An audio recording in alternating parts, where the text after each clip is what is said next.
नमस्कार दोस्तों, आर के विश्वकर्मा में आप लोग का हार्दिक स्वागत एवं अभिनंदन करता हूं।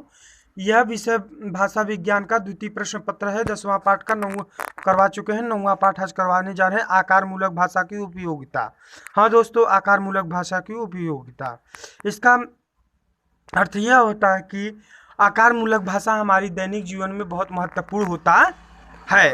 कहा जाता है कि आकार मूलक भाषा हमें यह प्रसिद्ध कराता है कि भाषा के द्वारा हम किसी भी व्यक्ति से बोल सकते हैं, लिख सकते हैं और पढ़ सकते हैं अथवा अपनी भावनाओं को समझ सकते हैं। हाँ दोस्तों, अपनी भावनाओं को समझ सकते हैं। अगर आज भाषा न होता तो हम किसी से बातचीत न कर पाते। आज हम भाषा के ही द्वारा हम सभी लोग से बातचीत कर ले रहे हैं। कहा जाता है कि भाषा हमारे दैनिक जीवन में बहुत महत्वपूर्ण होता है।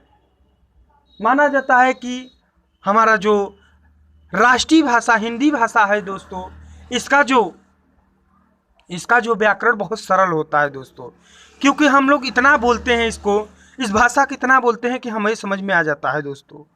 आप लोग जानते हैं कि भाषा हमारी मूलक भाषा बहुत सरल और ज्ञानी होता है। कहा जाता है कि हम जिस भी भाषा का अध्ययन हमेशा करते रहेंगे उस भाषा को हम बहुत सरल भाषा में समझ सकते हैं। अब हमारा दूसरा क्वेश्चन है, आकार की दृष्टि से संस्कृत और हिंदी भाषा। कहा जाता है आकार की दृष्टि से हिंदी भाषा, संस्कृत भाषा भारत की सबसे प्राचीन भाषा है। हाँ दोस्तों, भारत की सबसे प्राचीन भाषा है।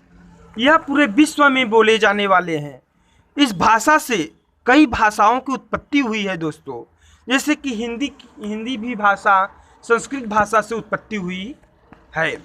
लोग कहते हैं कि दोस्तों कि संस्कृत भाषा हमारी देवनागरी भाषा है और कहा जाता है कि हिंदी भाषा हमारी राष्ट्रीय भाषा है दोस्तों।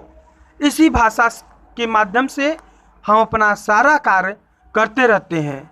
कहा जाता है कि चीनी भाषा अंग्रेजी भाषा के बाद तीसरी भाषा जो है आपका हिंदी भाषा ही है दोस्तों।